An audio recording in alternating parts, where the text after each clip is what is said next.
All right, guys, this is your Unit 1 review. I'm going to make it straight and to the point. All right, so the very first one asks us, what is scarcity? How does scarcity impact nations? Well, if we look at this, this is our unlimited wants are greater than our limited resources, right? So if we look at how does this affect businesses, how does this affect people, right? Well, think about this. You as an individual, how does scarcity affect you? Think about your time, right? Your time is not unlimited, but at the same time, you have an unlimited want for your time, despite the fact that it is limited. So that's the idea of scarcity. All right, number two, if we're looking at this and it says define opportunity cost, well, that is our next best choice, right? And then it says give an example of an opportunity cost that each of the following might have to make. Well, if we look at this first example right here, it says the United States government is deciding whether to spend money on military or on welfare programs. Well, the thing you got to think about is if I spend money on the military, then this is what I'm giving up, right? I'm having to give up spending money on welfare programs. And this, again, the purpose behind this one, number two, is just to kind of make you guys see a real life example of what opportunity cost is. All right, the second one, again, if the landscaping business is trying to decide to hire an additional worker or to buy new equipment. Well, again, if I buy the new equipment, more than likely, I have to give up the worker. Or if I hire the worker, then I'm having to give up the new equipment. Regardless, I've had to make a choice, and because I made a choice, I had to give something up, right? So my next best choice, my next best alternative, remember, right? Let me put that up here as well, right? This is what your standard actually calls it, is an alternative. All right, so an individual deciding to spend money studying for an economics exam, hint, hint, tonight, right? Or watching TV, right? Well, guess what? If you're watching TV, you're not studying anymore, right? And if you're studying, well, then you're not watching TV. All right, the next one, what are the factors of production? Define and give an example of each. So remember sell, right? And remember the C stands for capital, oopsie, and this is man-made stuff. And I'm going to make these a little bit simple, right? Used to make other things, right? The next one is entrepreneurship. If I can spell this right on the first shot, it'd be a miracle, and I did, right?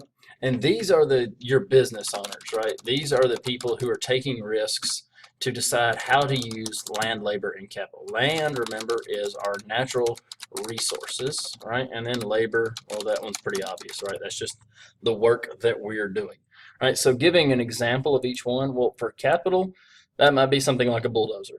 For entrepreneurship, we might think Henry Ford. For land, we might think a cow. We might think wood. We might think water, right? We might think sunlight. Labor, again, that one's just the work that we are doing.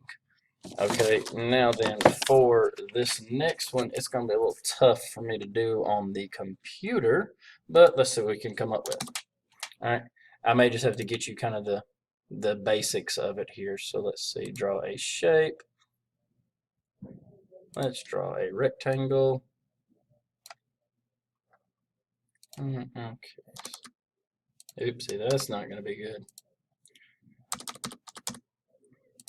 Okay, so let's see. Insert shape. I'm very sorry about this, folks. Good Lord, this is terrible.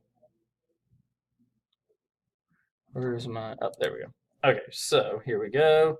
It's going to be a terrible drawing, but that's okay. All right, so now we're going to do the same thing. I apologize. I know this is taking a while. Okay, so now we have basically what looks like a production possibility curve, right? And oh, there goes your bell. Okay, so what we would look at is maybe we would put wine over here, right? And maybe we might put cheese down here. Okay, if they can make 10,000 units of wine and they can also make 5,000 units of cheese, well, we just drew it. So maybe this would be our 10,000 right here at this point. This would be our 5,000 right here for cheese at this point. The question asks, what is the opportunity cost to France if it produces 2,000 units of cheese? Well, it's asking, what is it giving up? And in this case, what's it giving up? 3,000 units of cheese. All right, drawing and labeling the circular flow model. I'm going to pause the video. All right, and now magically we have a circular flow model. All right, so if we look at this one right here, it does show exactly the same thing that we always talk about in class. It just kind of says it a little bit of a different way. So whenever it says right here consumer expenditure, that's just in class where we always draw a money sign, right? And households are spending money to the firms, and in exchange, what do we want? We want goods and services. One thing I will add though real quick is we need to make sure that we remember that up here that this is the product market, right? And then that this down here is going to be our factor market. All right, so that's one change I will make a little bit to this, okay? So again, households are spending money to the firms. In exchange, we want goods and services. Down here in the factor market, right, the firms are paying us money, right, and usually it's in the term of wages, right, in exchange for the factors of production. And remember, the factors of production are right up here: capital, entrepreneurship, land, and labor. All right, moving on to number 6, and it's saying to give an example of using marginal benefit, marginal cost, right? Well, a good example of this would be something like maybe a cheeseburger, right, costs $1, right? Well, if I'm starving, then I could say that the marginal benefit of the cheeseburger is going to be made greater than the marginal cost for the first cheeseburger, right? Well, maybe I'm still hungry after I eat the first one, right? Well, so then I go and buy a second one, and in which case the marginal benefit is going to be greater than the marginal cost for the second cheeseburger. Apologies.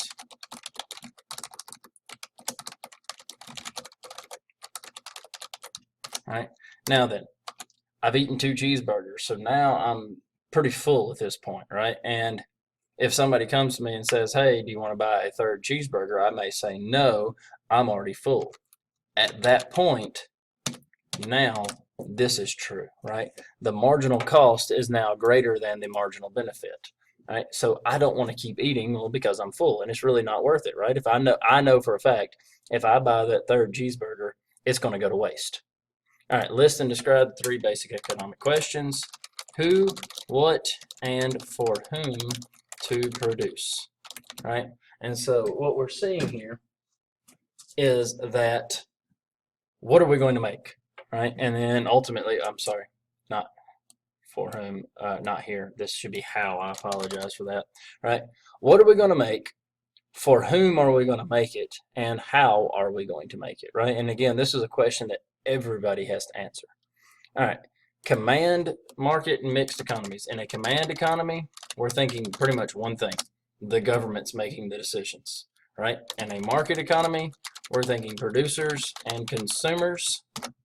And then in a mixed economy, we're thinking both, right? So in a command economy, the government's going to answer all 3 of these economic questions. In a market economy, producers and consumers together are going to answer the 3 questions. And in a mixed system, you're going to have a little bit of both, all right? The government's going to do some of these, and the market's going to do some of these.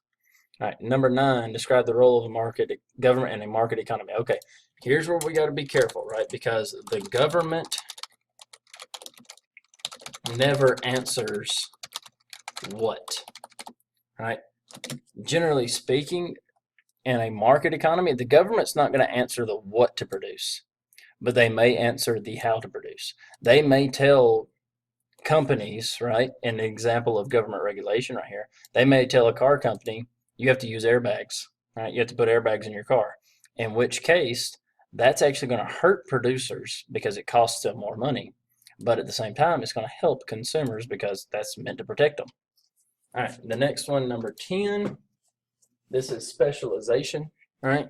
What is it? Well, we're putting every resource into one thing, right? We're trying to devote all of our time, all of our efforts into one task, and that's it. All right, the next one, define voluntary exchange.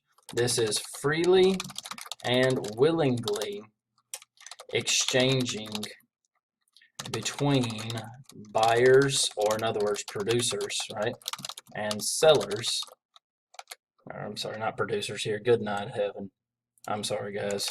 Consumers right here, and sellers should be your producers. I apologize for that. All right, and again, remember the paperclip thing we did in class that day where we bought and sold paper clips, and how I told the consumers that you were willing to pay maybe $1, right? and then I told producers that you were willing to take 10 cents. All right, well, what you wound up selling it for was maybe 50 cents, in which case the buyer got it cheaper than what they wanted to, and the seller got to sell it for more than what they wanted to. All right, so the next one, what is productivity? And it tells us in our standard that it is the relationship between inputs and outputs. All right, and let's fix that. It's driving me crazy.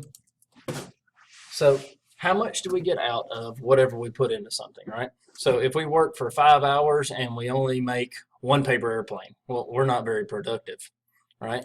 But the second that maybe we get a machine that makes airplanes for us, right? So we're looking at new technology, right? Well, maybe that machine can make 500 airplanes in an hour, right? Well, we're a lot more productive in that case, right? So what we need to see is that anytime we're starting to get newer and better technology, we're going to be instantly more productive. All right, the next one, investing in human capital. Remember, this is your skills, right? This is your education. This is your training. So how's that going to help an individual? Well, they're going to make more money. How's that going to make it help businesses? Well, they're going to be able to make more products. They're going to be more efficient. They're going to be better. And then how is that going to help a nation? Well, again, the better your human capital, the better your standard of living is going to be. So in other words, the better off all of your people are going to be. All right, moving down to number 14 here. What is the role of money in our economy? It is a medium of exchange. In other words, it goes between buyers and sellers and gives them a reason to interact. Right? So it gives us a reason to want to go to Walmart. Right? If we don't have money, well, then we can't get the stuff that Walmart wants. Right? On the other side of things too, Walmart's not going to make stuff if we don't have money to give them. Right? So it kind of gives us a reason to kind of interact with each other. Right? They want our money, so they're going to make stuff. Right? We want more money, so we're going to go to work for them. And then the very last one, what determines how much a person gets paid? That's their skills, their education, their training, and also the scarcity of people who do your job, right? So this is kind of the example I used in class. Well, why do doctors get paid more than teachers? Because there's more teachers, all right? Why is it that doctors get paid more than teachers? Because they've had more training, they have more education, they have a more important skill set for the most part. Yeah, they do, right? This is why they're going to get paid more money, right? So if you want to get paid more money in the future, you need to increase all of these things. You need to find a job that there's not a lot of people who are able to do it. All right, guys, so that's it. Same as always. You got any questions, just ask.